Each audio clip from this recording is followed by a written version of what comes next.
Hey,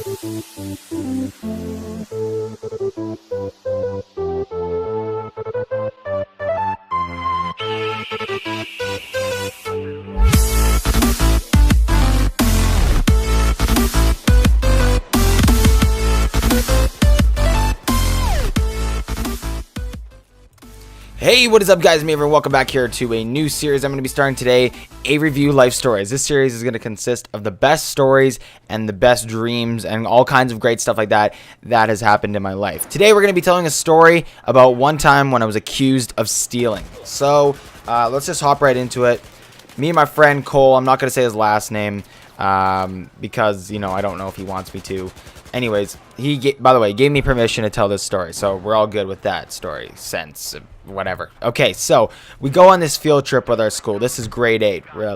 This is grade 8, okay? We go on this field trip with our school here to see these like bodies. We were learning like the human body kind of stuff like that in school, like your organs, your heart. It was fucking gross, okay? They have these like skinned bodies hanging around, and everybody's just like looking at these skinned bodies, and then you have to do like these freaking evaluations on. It was so gross. Anyways, we get out of the exhibit and we're still at this science center here where I live, and we had the chance to kind of just, you know, roam around the rest of the science center for the rest of the day until we had to go.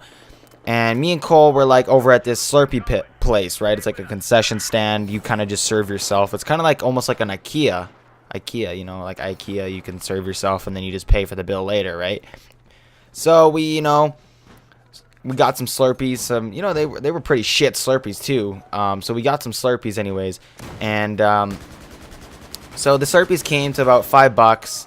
I think it was like about $6 ish. We figured it out. So there was nobody there. Okay, so there's nobody working at the concession stand. So I fucking threw a $5 bill in a toonie. So I'm like, yo, these guys, fucking dicks, not even anywhere here. So I'm just gonna give them an extra loonie, or like a loonie is like a loonie and a toonie. So a loonie, if you don't live in Canada, a loonie is $1 and a toonie is $2. So I'm like, yo, I'm just gonna give him an extra dollar, whatever, kind of like tell him fuck you. So anyways, we throw the $5 bill and the toonie onto the little thingy there, right, the little counter.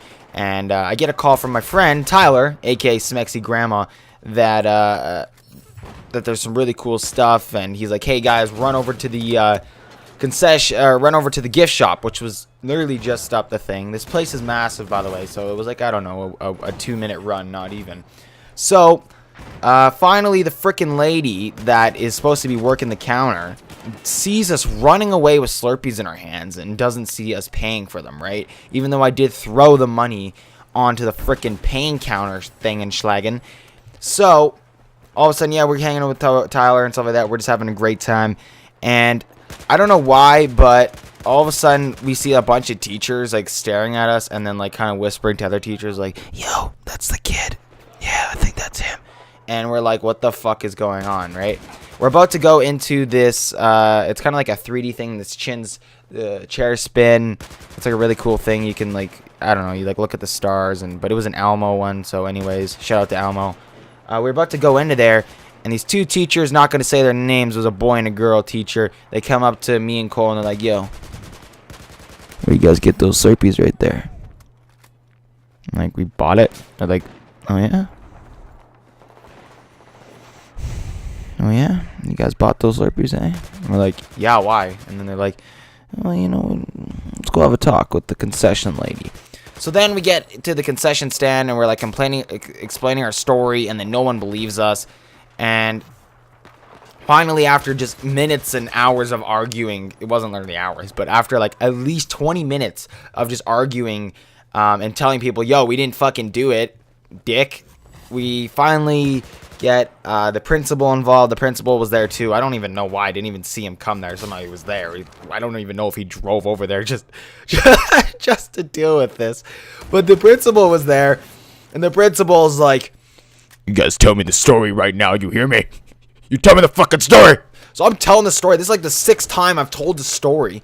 And I'm getting scared because I'm like, I've told this story so many times. What if I tell it wrong one time and then it seems like I'm lying? So I just tell him the story again. It's the same story. He's like, yeah, you guys can go. You guys can go. So he lets us go, but then he has those 2 freaking teachers, the ones that were following us around, are like, yo, I think that's the guy. And they came up to us and they're like, yo, do you fucking steal the Slurpees? Those teachers are like freaking like bodyguards now, except that they're watching us. They have to stick with us the rest of the day. It's freaking bullshit. It's only like 1 o'clock. We're there until 2. So for an hour and like, I don't know, 45 minutes, I have this teacher basically holding my hand as we walk around, okay? Finally, we get back where it's time to go. Me and Cole are like dancing. We're like, yeah, we get the fucking out of here. We thought this whole situation was going to be over. Everything is done. Nope.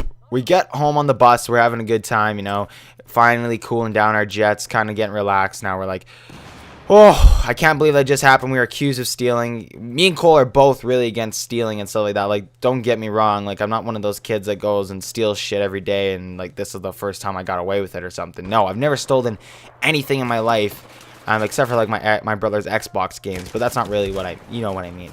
Anyways, so we get back to school, and we're sitting in the classroom, and for some reason, I just see our principal walk past our room, right? He's looking in. I'm like, oh, fuck, now what? All of a sudden, I'm like, he walks out of the room. I'm like, yes, we got. He doesn't care. Situation over. I'm just done with the situation. I don't even want to deal with it anymore. Then, when you get called down the office, it goes ding, boom, bing. Can I please have Avery Lucier and Cole? Yeah, I'm not saying his last name. Down in the office, please. No, it was actually just me. Never mind. Can I please have Avery Lucier down in the office, please? I'm like, for fuck's sakes, man. And I go down the office, and I'm getting questioned again. He's asking me the story again. This is like the 8th time I've explained the story this time. And finally, he's explained the story again.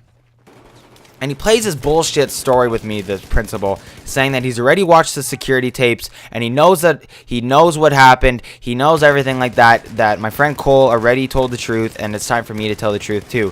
And I'm just thinking, what the fuck? Are you kidding me? I'm like, what? And, you know, I'm not stupid. Like, I know play mind games because I play mind games with people sometimes too. And I'm like, how the hell could have this guy gotten a $1 billion corporation tape in less than 10 minutes? And how the hell could he have talked to my friend in less than 10 minutes when we just got back to school and he was in the same exact classroom as me and never left either? So, I tell the same exact story, which is the truth, once again. And he tells me that he's going to call my mom. When I get home, you know, I'm still pretty rattled up about this day and still, like, really pissed off that they believe I was stolen. And the principal tells me, you know, like, I'm going to be talking to your parents and stuff like that. And then finally, he calls my parents. My mom gets home. My mom's talking to me about it. My mom's like, you know, I know you didn't steal the Slurpee. I told him that he didn't steal the Slurpee. Anyways, next day comes. It's day 2. I go to the school. Fucking, I'm still like I'm still a little bit on edge. Like, I'm so scared. Anyways, I go inside the school and it's like our office. What the hell was that? Our office has like a big glass window. So when you first walk in, the 2 secretaries that sit there, and if the principal's in the main kind of area, like the office area, he can see you. He looks at me through the glass and tells me to come inside the room. And tells me that he's going to be checking the security tapes again and all this stuff like that and yada, yada, yada. And he told me that he was going to check the tapes over again and overall deal with the situation in end. It's been almost a year and a half now, and I still have never seen the tape because I asked to see the tape myself because I'm like, that's complete bullshit. I paid for the Slurpees. So I think I really did catch him in the lie, if you will, in covering my ass. So that's my story. I felt so freaking bad. I was accused of stealing, and I kind of shit on the principal because he thought I stole. Like, he legit thought that I took those Slurpees and ran for it. And it's been about a year and a half, and he still hasn't ever talk to me about it again. So anyways, guys, thank you so much for watching. If you guys want to see more life stories, leave a like below. If we get 10 likes on this video, I'll be continuing these videos once a week. I got tons of more stories and dreams and crazy shit that's happened in my life that I would like to express with you guys here on these videos. This is not even close to one of the most fucked up stories I have. I have way more messed up stories. But anyways, guys, be sure to leave a like below, and I will see you guys next time. Bye-bye.